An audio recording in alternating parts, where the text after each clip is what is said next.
Assalamualaikum warahmatullahi wabarakatuh kepada semua pelajar-pelajar yang saya kasihi. Semoga berada dalam keadaan sihat, terhindar daripada wabak COVID dan sentiasa menjaga SOP dan mengikut apa yang telah disarankan oleh pihak berkuasa. Alhamdulillah, kita bertemu lagi dalam unit yang ketiga pengajian Malaysia. Yang mana unit yang ketiga merupakan satu topik penting untuk kita lihat, untuk kita tinjau dan sama-sama kita tengok apa itu sistem pentadbiran Malaysia. Keseluruhan di negara kita ini, Malaysia kalau kita tengok merupakan sebuah negara demokrasi, satu negara demokrasi yang diamalkan sejak kita merdeka lagi pada tahun 1957.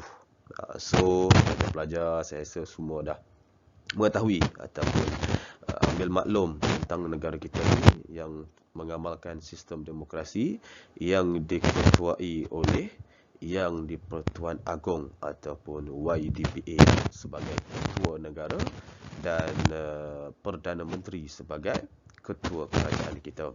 Okay, so melalui sistem ini kita telah amalkan sejak merdeka lagi dan masih lagi diamalkan ataupun masih lagi digunakan sehingga kini, yang telah mewujudkan ataupun telah banyak memberikan kestabilan, kemajuan dan juga kesinambungan negara kita secara berterusan, insya-Allah. Okey. So kita tengok sama-sama dalam unit yang kita ini, iaitu sistem pentadbiran Malaysia. Apakah yang kita akan tengok untuk kali ini? So dalam sistem pentadbiran kita akan tengok beberapa konsep-konsep ataupun beberapa perkara-perkara penting yang telah dijalankan ataupun perkara-perkara yang menjadi asas kepada pembentukan negara kita lah. Kalau tengok dalam sistem yang kita ada hari ini, iaitu konsep ketertinggian perlembagaan, antara konsep yang penting dalam sebuah negara yang merdeka, dalam sebuah negara demokrasi, dalam mana-mana negara sekalipun lah, satu undang-undang ataupun satu peraturan yang cukup penting dalam menjadikan negara kita ini berjalan dengan lancar ataupun tidak berlakunya pertikaian, pertindihan kuasa dan sebagainya. So satu perkara penting dalam memahami itu, apa itu konsep ketertinggian perlembagaan, persekutuan kita lah. Satu konsep yang penting, satu konsep yang perlu difahami oleh semua pelajar lah. Tak kira pelajar itu bukan Melayu ke dan sebagainya. Semua warga negara mesti memahami apa itu pentadbiran ataupun perlembagaan, konsep ketertinggian. So dalam perlembagaan itu juga kita akan tengok beberapa perkara penting, khususnya unsur-unsur tradisi ataupun unsur-unsur yang perkara yang telah tidak ditinggalkan ataupun perkara yang telah dibawa daripada sejak kita wujudnya Kesultanan Melayu Melaka lah, ataupun perkara penting kepada orang-orang Melayu, khususnya institusi beraja, khususnya berkenaan dengan agama Islam, kedudukan bahasa Melayu, kedudukan istimewa orang Melayu dan Bumiputera di Sabah dan Sarawak, dan perkara berkenaan dengan kebebasan asasi. Dan juga kita akan tengok pemerintahan berkenaan dengan pilihan raya kita di Malaysia ini. Okey. Okey, itu poin yang kedua ataupun poin yang ketiga. Kita tengok poin yang keempat, iaitu mahkamah diberikan kuasa pembatal. So maknanya kuasa mahkamah juga diberikan hak dan sewajarnya jika berlakunya undang-undang yang bercanggah dengan perlembagaan. So mahkamah boleh diberikan kuasa untuk membatalkan sebarang undang-undang yang tidak ataupun undang-undang yang bercanggah ataupun tidak selari dengan perlembagaan kita lah. So itu merupakan satu konsep yang perlu difahami ataupun empat perkara ini yang perlu difahami oleh semua pihak lah, untuk memastikan perlembagaan kita ataupun konsep keluhuran perlembagaan dan juga ketertinggian perlembagaan ini dapat difahami oleh semua orang lah. Okey. Seterusnya kita tengok. Kita tengok unsur yang pertama, iaitu institusi beraja. So institusi beraja ini merupakan satu institusi yang telah lama bertapak, yang telah menjadi satu tradisi kita sejak zaman berzaman lagi, sejak kita Melaka sebagai sebuah negara yang hebat pada masa dahulu kan. So itu merupakan satu perkara yang kita kekalkan, perkara yang telah dipastikan bahawa institusi beraja ini akan terus kekal ataupun akan terus kekal sebagai satu institusi yang penting di dalam perlembagaan kita ataupun institusi penting yang berperan penting dalam sistem dan juga pentadbiran negara kita. Kita tidak memisahkan peranan raja, peranan sultan. Kita boleh tengoklah setiap perkara dalam pentadbiran dan sebagainya dimainkan ataupun mesti melalui institusi beraja. Contohlah, saya bagi contoh, nak buat pilihan raya, macam baru-baru ni kita nak buat mengisytiharkan darurat dan sebagainya, mesti melalui institusi beraja.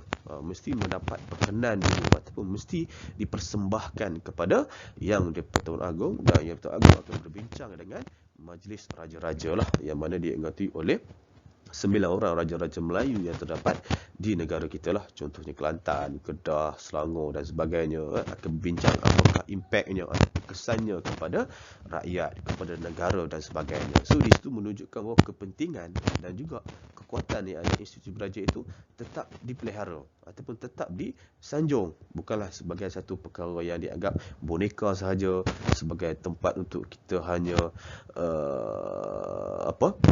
hanya dianggap sebagai satu perkara pelengkap sahaja. Tidak. So institusi beraja ini satu perkara yang penting, mesti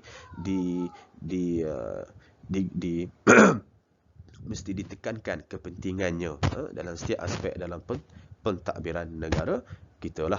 So jangan mamailah isu beraja ini. Kalau kita tengok hari ini ramai yang cuba-cuba nak memprovokasi, cuba nak menidakkan kuasa raja, cuba nak memaki hamun ataupun cuba nak menghina raja-raja kita khususnya, kan? Itu satu perkara yang tidak baik kepada institusi beraja ini, sebab banyaklah perkara-perkara yang ada dalam negara kita ini, kan, telah diterjemahkan ataupun telah diberikan yang sewajarnya oleh institusi beraja lah, khususnya dalam memelihara perkara-perkara yang berkaitan dengan kepentingan negara, kepentingan orang Melayu, khususnya kepentingan Bumiputera dan juga seluruhlah, termasuklah orang bukan Melayu kita lah. So itu merupakan antara unsur tradisi ataupun unsur yang pertama dalam unsur tradisi dalam perlembagaan kita. Okey, unsur tradisi yang kedua adalah agama Islam. So agama Islam ini merupakan antara agama penting negara kita. Dianggap sebagai agama persekutuan ataupun agama rasmi Malaysia. Agama rasmi yang menidakkan ataupun bukanlah kita mengatakan bahawa agama Islam ini dipaksa, kan, mesti dianuti, mesti diamalkan oleh semua pihak, termasuklah orang bukan Islam. Tidak, tetapi menggambarkan bahawa Malaysia itu keseluruhannya, majoritinya dianggotai ataupun diambil ataupun dianuti oleh orang Melayu kita lah kebanyakannya. So agama Islam ini kita tak boleh pandang ataupun janganlah cuba-cuba nak menghina ataupun cuba-cuba nak menidakkan. Kita boleh tengoklah, walaupun agama Islam itu sebagai agama rasmi, tetapi agama-agama lain, termasuklah Buddha, agama Kristian ataupun agama sekalipun tetap diamalkan, tetap bebas diamalkan di negara kita. Kita tidak menidakkan ataupun kita tidak menyekatlah kebebasan beragama asalkan mengikut apa yang telah digariskan dalam perlembagaan lah, tidak menyalahi ataupun cuba nak buat dakwah secara besar-besaran di dalam negara kita. Tidak. Tetapi agama Islam ini dipraktikkan secara keseluruhannya, khususnya dalam pentadbiran kita lah, kan. Agama-agama ataupun upacara-upacara rasmi contohnya kita gunakan dalam upacara bacaan doa, kita mengangkat golongan-golongan ulama dan sebagainya, golongan-golongan penting agamawan negara kita, kan. Itu merupakan ditekankan dalam unsur-unsur tradisi dalam perlembagaan. Okey, perkara yang ketiga pula adalah bahasa Melayu. So bahasa Melayu ini satu perkara ataupun bahasa penting ataupun lingua franca, bahasa pengantara kepada sistem pentadbiran negara kita lah. So bahasa Melayu ini satu perkara yang telah digunakan sejak zaman Kesultanan Melayu Melaka lagi, sebagai satu bahasa perdagangan utama, perhubungan kita dengan orang luar, perhubungan kita bukan sahaja di negara Asia Tenggara, di Asia bahkan telah luas ke merata tempat lah. Walaupun bahasa Melayu dianggap sebagai bahasa serumpun kita bersama dengan Brunei, bahasa kita dengan Indonesia ataupun di sekitar Singapura, khususnya orang Melayu dan sebagainya, tetapi bahasa Melayu tetap dipandang tinggi walaupun kita gunakan berbagai-bagai bahasa, kan? Kita nak bercakap ataupun kita nak berhubung dengan negara luar, kan? Dasar-dasar luar kita dengan negara-negara barat, negara-negara Arab dan sebagainya, dalam pertubuhan-pertubuhan besar antarabangsa dan sebagainya, kita guna bahasa Inggeris, tetapi bahasa Melayu kita tetap kekalkan ataupun tetap kita gunakan sebagai bahasa penting, bahasa utama dalam sistem pentadbiran negara kita lah. Bahkan dalam sistem pendidikan kita sendiri, pengajaran utama, pembelajaran utama kita adalah bahasa Melayu. Siapa nak masuk ke universiti, nak masuk ke institusi pengajian tinggi, mesti lulus, kan? Mesti kredit untuk mendapatkan pekerjaan, untuk melanjutkan pelajaran ke luar negara, kan? Di dalam negara kita dan sebagainya. Itu menunjukkan bahawa kepentingan bahasa Melayu ni kita tidak pinggirkan. So mana-mana pihak ataupun mana-mana individu sekalipun mestilah menguasai bahasa Melayu itu. Tak termasuklah orang bukan Melayu, kan? Kita tengok ramai orang bukan Melayu dah boleh bercakap, dah boleh memahami bahasa Melayu, sedangkan ini adalah negara kita, dalam orang Melayu kita ataupun dalam Malaysia kita. So mestilah memahami sebagai bahasa utama dalam perhubungan dengan antara masyarakat. Barulah boleh digerakkan perpaduan, boleh digerakkan semangat nasional kita, kan? So itu merupakan satu perkara yang penting kepada semua orang. Okey. Dan yang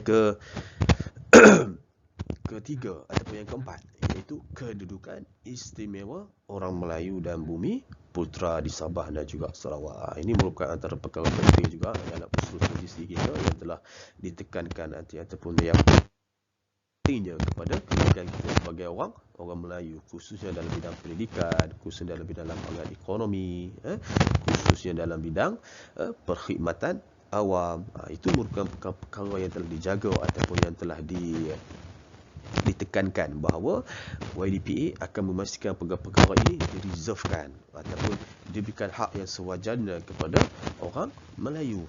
Tetapi bukan Melayu tidak dipinggirkan atau bukan Melayu tidak menidakkan ke hak-hak yang lain, tetapi kedudukan ini penting ataupun kedudukan ini satu perkara yang telah dijamin sejak kita merdeka. Sebab merdeka dulu kita telah banyak berkorban untuk orang bukan Melayu, memberikan kewarganegaraan, memberikan mereka bergerak bebas ke sana ke sini dan sebagainya, terlibat secara langsung dalam ekonomi, dalam politik dan sebagainya. So ini sebagai jaminan kita lah, ataupun satu perkara yang kita telah korbankan. Semua orang bukan Melayu mestilah menghormati apa yang termaktub tentang kedudukan istimewa orang Melayu kita ni lah. Contohnya kita ni sebagai tuan rumah, kan? Orang tuan rumah, so kita ada hak tertentu. Kalau orang bukan Melayu ataupun orang orang lain selain daripada Melayu, mereka datang ke rumah kita, orang luar datang ke rumah kita, so privacy itu perlu dijaga ataupun perlu diberikan hak yang sewajarnya kepada hak tuan rumah. Juga yang terdapat dalam kedudukan istimewa orang Melayu kita lah. Contoh dari segi pendidikan, dari segi ekonomi yang saya sebut tadi, macam kita sendiri lah di IKM MARA ini sendiri. So nak masuk ke Institusi Pendidikan MARA, IPMA ini mestilah orang Melayu dan juga Bumi Putra. Itu merupakan perkara yang telah dijamin. Orang bukan Melayu dan sebagainya tak boleh nak masuk ke IKM. Sebab itu adalah satu jaminan ataupun yang telah diberikan hak yang sewajarnya kepada orang Melayu kita lah. Dan yang kelima adalah kebebasan asasi ataupun hak. So di sini saya tekankan tadilah tentang institusi beraja tadi. Agama Islam sebagai agama rasmi, institusi beraja merupakan antara perkara-perkara yang penting, kan? Negeri-negeri raja dan sebagainya. Bahasa Melayu, kedudukan istimewa orang Melayu, apa itu definisi orang Melayu, apa itu perkhidmatan awam, lapangan ekonomi, pendidikan. So ini merupakan kedudukan penting kepada perlembagaan kita. Okey, so definisi orang Melayu macam mana? So kalau kita sebut tentang definisi orang Melayu ni, secara mudahnya dalam perlembagaan perkara 160, dinyatakan bahawa mestilah lahir di Malaysia ataupun lahir di tanah Melayu. Itu yang pertama. Yang kedua, mestilah bercakap dalam bahasa Melayu, bertutur dalam bahasa Melayu, boleh memahami dalam bahasa Melayu, kan, boleh berkomunikasi dengan baik dan sebagainya. Dan yang ketiga, mestilah mengamalkan adat istiadat orang Melayu ataupun mengamalkan adat istiadat budaya orang Melayu lah. Contohnya banyaklah budaya adat-adat ataupun budaya orang Melayu ni, berpakaian, dari segi makanan dan sebagainya, budaya dan sebagainya, itu merupakan antara perkara-perkara penting dalam kedudukan istimewa orang Melayu lah. Dari segi perkhidmatan awam, dari segi lapangan ekonomi, dari segi pendidikan dan sebagainya.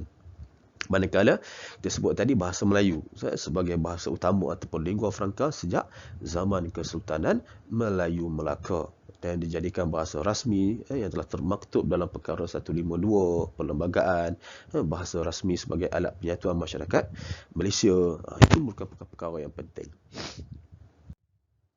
Okey, dari segi perkhidmatan awam ataupun kedudukan istimewa Melayu yang termaktub dalam perkara 153 ni, contohnya perkara Nasr Tengku Sadilah, itu dalam bahasa Melayu mengenai lahir dan sebagainya. Dan juga yang paling penting sekali adalah seorang beragama Islam.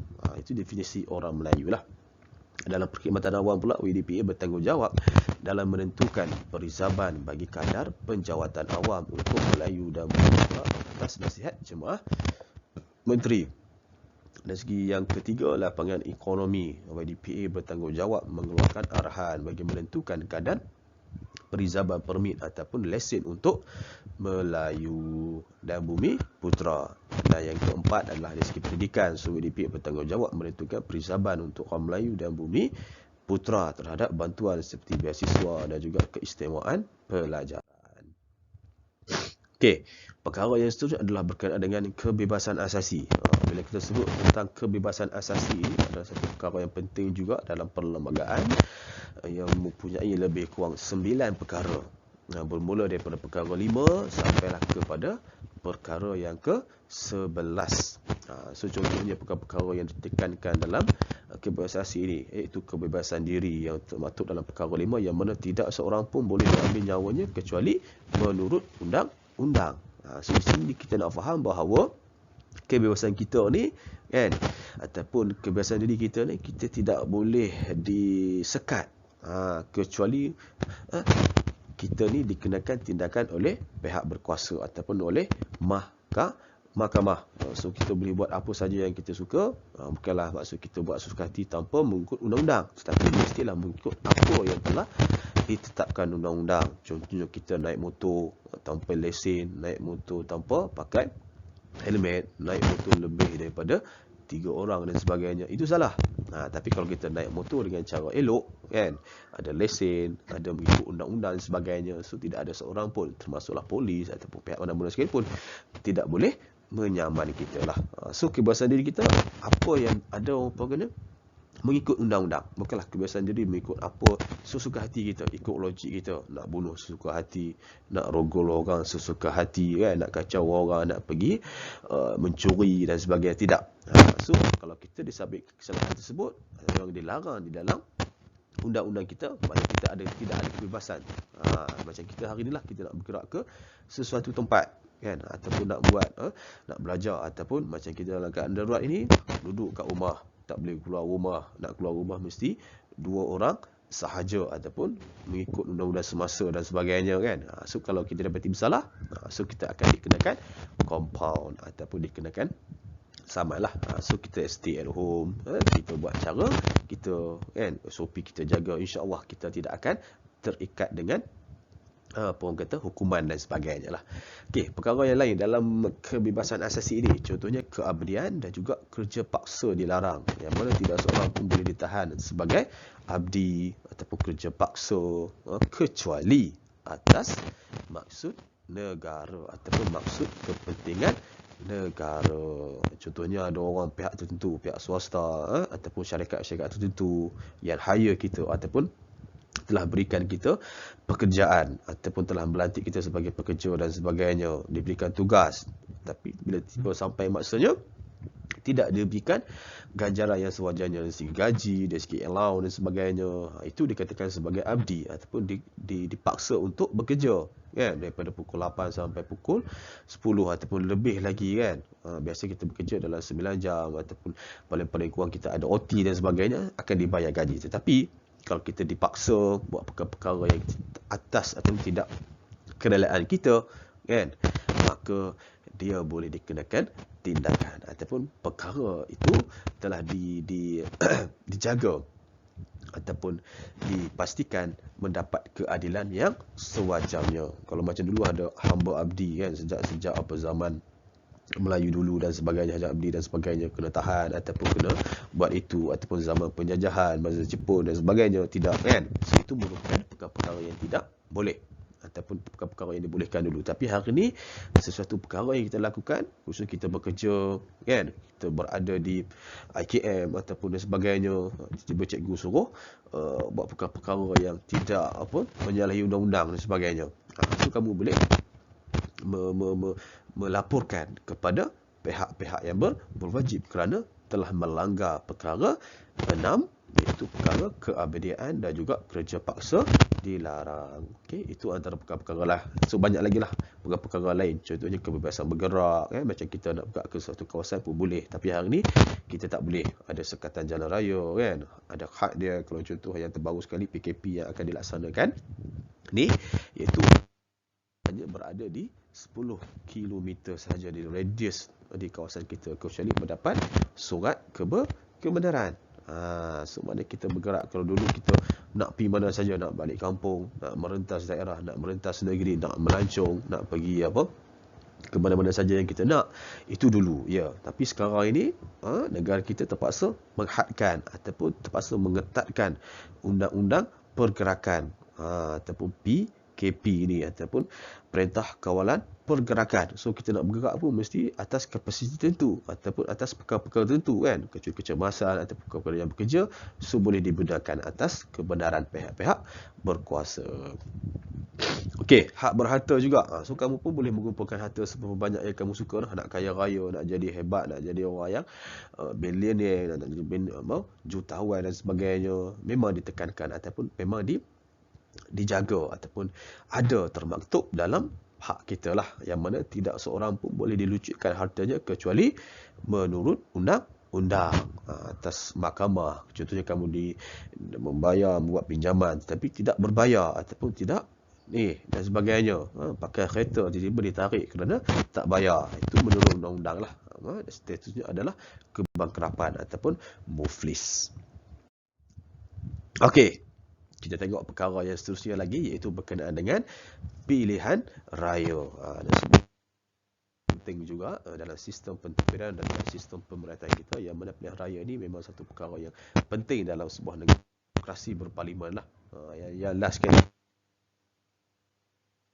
pilihan raya kecil, kan, di Sabah, di mana-mana negara ataupun di negeri tertentu sebelum ini, 2015 sebelum ni, pilihan raya umum yang mana telah bertukar kerajaan daripada BN kepada PH, daripada PH kepada sekarang ni pertukaran bukanlah melalui pilihan raya tetapi melalui ataupun majoriti hilang, kan, so ditukar kepada Perikatan Nasional lah.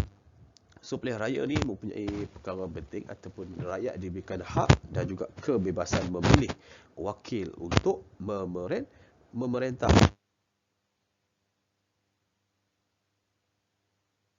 tanpa kekerasan, ikan Malaysia sebuah negara yang demokrasi, aman, dan kita tak mahu berlakunya pertumpahan darah dan sebagainya. Kita negara-negara lain, Palestin dan sebagainya, hari ini tidak mendapat keadilan yang sewajarnya daripada dunia ataupun daripada PBB itu sendiri, yang sentiasa kekejaman, serangan kepada Palestin berada di negara mereka sendiri. Tapi Malaysia ini aman, alhamdulillah, walaupun adalah sikit sebanyak adanya kekecauan dan sebagainya, tetapi tidak melarat sampai sehingga negara kita huru-hara dan sebagainya. Kita nak tukar kepimpinan yang ada pada negara kita hanya ada satu cara, iaitu melalui pilihan raya lah. Kalau kita rasa suka A, kita pilih A, kita rasa suka B, kita pilih B. Itu merupakan bukti bahawa kita ni diberikan hak ataupun diberikan kebebasan untuk memilih siapa yang boleh memerintah kita lah untuk masa akan datang ataupun mungkin pada masa pilihan raya nanti. Okey, ini adalah proses secara umum berkenaan dengan proses-proses pilihan raya, bagaimana sesebuah pilihan raya itu berjalan dengan baik. Sekali biasanya pilihan raya ini ataupun pihak yang bertanggungjawab menguruskan pilihan raya ini adalah Suruhanjaya Pilihan Raya akan menetapkan tarikh penamaan calon dan juga mengundi. Biasanya mereka akan menetapkanlah tarikh sesuai untuk ditarikh ataupun untuk mengadakan penamaan calon juga hari mengundi. Dan selepas itu penamaan calon biasanya calon akan 14 hari sebelum tarikh pilihan raya lah. So di situ akan menyiapkan manifesto dan akhirnya akan mengadakan kempen, dan Suruhanjaya Pilihan Raya ataupun SPR akan memberitahu tempat mengundi dan tempat mengira undi. So tempat mengira undi kat mana dan sebagainya, tempat di mana awak berdaftar dan sebagainya, tahu secara umum lah. Okay? Dan akhirnya selepasnya pengundian berakhir pada pukul 5 petang lah, kebiasaannya akan diumumkan pengumuman keputusan pilihan raya oleh pegawai pilihan raya lah. So dia akan beritahu biasanya pada sebelah malam ataupun awal-awal isyak dan sebagainya kalau tidak ada berlakunya sebagainya. Okey, kita tengok apa dia calon-calon ataupun proses pertama, iaitu penamaan calon, yang mana syarat-syarat nak jadi calon pilihan raya deh. Walaupun kalau ada anda ataupun semua nak calon, nak jadi calon rakyat ni mesti ada syarat dia lah. Salah satu syarat yang pertama adalah 21 tahun dan ke atas. Itu pada sebelum inilah, tetapi selepas pilihan raya 2018 ataupun telah ada pindaan pada tahun 2020 yang mana 18 tahun telah dibolehkan. Tetapi 18 tahun ni memerlukan masa sedikit. Mungkin tahun depan ataupun hujung tahun ni, jika berlakunya pilihan raya dan sebagainya, kamu dibolehkan untuk mengundi lah. Okay? Yang kedua, mesti warga negara Malaysia, berakal ataupun tidak gila lah, waras, tidak sabit kesalahan oleh mana-mana mahkamah, ataupun penjara 1 tahun ataupun lebih denda RM2,000, tidak memegang mana-mana jawatan bergaji khususnya sektor perkhidmatan awam, tidak muflis, tidak bankrupt, dan bermahu statin secara tetap dalam kawasan pilihan raya dan telah berdaftar sebagai pengundi. Itu syarat-syarat dia lah. So mana nak jadi calon, mesti dah daftar sebagai pengundi dengan SPR. Manakala pengundian ni biasanya akan ada pengundi dia. So pengundi dia biasa anda lah, iaitu mestilah warga negara Malaysia, macam tadi, berumur 21 tahun dan ke atas, 18 tahun ke atas selepas berlakunya pindaan, dan bermustatin di sesuatu bahagian pilihan raya, mengundi dalam satu pilihan raya sahaja. Tak boleh nak undi lebih lah. Kalau contoh kita tinggal di kawasan Manjung, tinggal di kawasan Perak, di kawasan Ipoh dan sebagainya, kita nak undi pula di Selangor, Kelang dan sebagainya, tak boleh. So kita hanya pilih salah satu kawasan berdasarkan tempat permustatin tetap kita lah. Kalau kita dah tetap lama, contoh kita asal di Terengganu tetapi kita dah tinggal lama di Manjung, so kamu kena tukar IC kan, buat pemindahan, so kamu berada di sini dan mengundi di sini, tak perlu nak balik ke sana ke sini dan sebagainya. Dan hilang kelayakan untuk mengundi tidak sempurna akal, sedang menjalani hukuman penjara, dijatuhi hukuman mati oleh mahkamah dan sebagainya. So orang ini tidak akan diberikan untuk mengundi lah. Maksudnya tidak sempurna akal, tidak waras, gila dan sebagainya, ataupun sedang menjalani hukuman penjara ataupun dijatuhkan hukuman mati oleh mahkamah. Dan yang ke seterusnya ataupun peringkat yang terakhir lah dalam proses pilihan raya ini adalah pengiraan dan juga mengetahui keputusan undian tersebut lah. Tahu masa ni cukup berdebar lah, kita nak tahu sebagai penyokong A ke penyokong B dan sebagainya. So siapa yang layak untuk mengira undi ni? Salah satunya anggota dan juga pegawai SPR. Yang kedua adalah pegawai yang dilantik oleh SPR. Yang ketiga adalah kerani yang mengira undi. Dan yang keempat adalah calon, ejen pilihan raya serta ejen mengira undi. So mereka ini yang diberi kuasa untuk mengira undi lah. So selain daripada orang lain, selain daripada anggota, pegawai SPR dan sebagainya, ataupun kerani mengundi dan sebagainya, tak boleh. So suka nak masuk ke tempat pengundian, tempat mengira undi pun tak boleh lah. Dan keputusan pilihan raya akan diumumkan oleh pegawai pilihan raya atau pegawai pengurus pilihan raya mengikut kawasan yang telah dilantik. So keputusan pilihan raya boleh cabar melalui mahkamah sekiranya berlakunya penyogokan. Kalau kamu rasa tak puas hati ataupun rasa ada perkara-perkara yang salah berlaku dalam proses pilihan raya, so kamu boleh cabar keputusan pilihan raya ataupun dipanggil sebagai petition. So petition pilihan raya ni, so kamu boleh cabar kalau ada bukti ataupun ada perkara-perkara yang kamu tengok kan, ada dokumen-dokumen yang berkaitan kamu rasa dia benar ni atas asas sogokan, rasuah dan sebagainya, tak mematuhi undang-undang ataupun mungkin calon itu sendiri tak hilang kelayakan sebagai calon ataupun berlaku penipuan, berlakunya ugutan dan sebagainya. So kamu boleh cabar perkara-perkara ini di dalam mahkamah. So kalau kamu menang, so calon yang menang itu akan diisytiharkan kalah dan akan adakan pilihan raya baliklah, atau pilihan raya kecil. So di situlah ataupun akhirnya tamatlah untuk unit yang ketiga inilah. So kita tengoklah secara umumnya, kesimpulannya bermula daripada kita tengok tadi konsep ketertinggian, konsep keluhuran perlembagaan, sehinggalah kepada unsur-unsur tradisi dalam perlembagaan dan akhirnya kepada hak-hak asasi manusia ataupun kebebasan asasi yang termaktub dalam perlembagaan. Dan terakhir sekali adalah proses pilihan raya ataupun pilihan raya di Malaysia. Itu perkara-perkara rangkuman lah. Maknanya negara kita, pentadbiran negara kita ini mesti mengalami ataupun mempunyai perkara-perkara berikut. Untuk tukar kerajaan, memastikan negara kita aman, damai dan sebagainya, so mesti membuat pilihan raya. Biasanya pilihan raya umum ini akan dibuat secara 5 tahun sekali. Habis 5 tahun maka adakan pilihan raya. Itu perkara-perkara yang penting lah. So diharapkan kamu dapat sesuatu pada topik ini. So harap kalau apa-apa kekeliruan, pertanyaan dan sebagainya, kamu boleh rujuklah guru-guru anda ataupun pensyarah anda. Okey, dengan itu saya mengucapkan ribuan terima kasih kerana sudi mendengar. InsyaAllah kita bertemu lagi pada topik yang seterusnya. Terima kasih. Assalamualaikum warahmatullahi wabarakatuh.